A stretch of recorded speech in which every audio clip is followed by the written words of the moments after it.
Hello बच्चों, आप सभी लोगों का स्वागत है सत्य सही काउंसलिंग में। जिससे कि हमने लेकर आगे बिजनेस पेपर है। सेट डी रहने वाला है, क्लास 12 का पेपर है।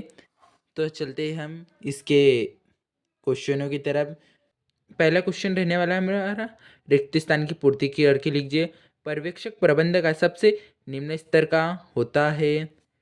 श्रमिकों के समूह प्रारंभ को फोरमैन कहा जाता है। पर्यावरण के बाह्य घटकों का पर व्यवसाय का कोई नियंत्रण नहीं होता है। नियम कठोर निर्देशक है। पदोन्नति भर्ती का आंतरिक स्रोत है। पैकेजिंग वस्तु का सुरक्षा प्रदान करता है। हम चलते इसके क्वेश्चन नंबर 2 की तरफ, जो रहने वाले हमारे सत्य असत्य।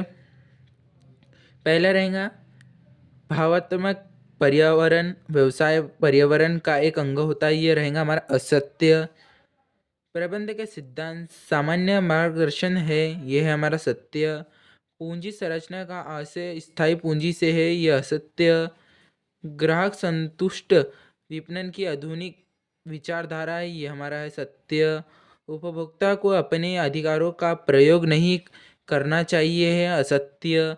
मिलावट से उपभोक्ता के स्वास्थ्य पर बुरा प्रभाव पड़ता है, यह है सत्य। क्वेश्चन नंबर 3, सही जोड़ी बना के लिखिए। औपचारिक संगठन, इसका संगठन में स्थिति। कार्यात्मक संरचना इसका है पारस्परिक निर्भर।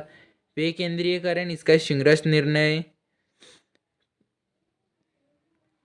प्रमोद का निर्धारण इसका है नियंत्रण प्रक्रिया, एक प्रथम चरण।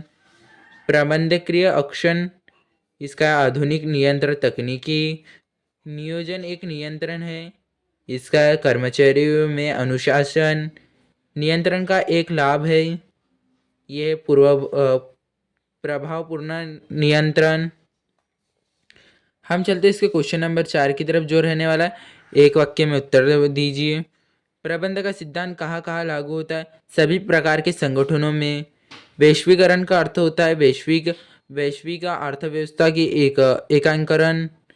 शिक्षक संस्था के अंदर से भर्ती का क्या प्रभाव पड़ता है? ये आंतरिक भर्ती कहलाती है। कार्य पर प्रशिक्षण कहाँ दिया जाता है? वास्तविक कार्यस्थल पर। वित्तीय नीतियों का निर्णय किसी संघर्ष के अंतर्गत किया जाता है? वित्तीय प्रबंध में। कच्चा माल क्रय करने के लिए किस पूंजी का उपयोग किया जाता है? कार्यशील पूंजी का। ग्राहकों से व्यक्तिगत संपर्क क्या कहलाता है? व्यक्तिगत विक्रय। क्वेश्चन नंबर 5, जो है सही विकल्प चुन के लिखिए। पहला प्रबंध का प्रथम कार्य है नियोजन। विवरण जो निर्णय में कर्मचारियों के मार्गदर्शन के लिए बनाए जाते हैं, यह है नीति। निम्नलिखित में से कौन सा निर्देशन का तत्व नहीं है? यह हस्तांतरण। विपणन का कार्य नहीं है, अभिप्रेरणा। उपभोक्ता माज के स्तर होते हैं 3। उपभोक्ता संरक्षण अधिनियम बनाया गया था 2019 में। लाइक कीजिए, सब्सक्राइब कीजिए एंड शेयर कीजिए, और अपने सभी फ्रेंड्स में ये वीडियो शेयर कीजिए। धन्यवाद।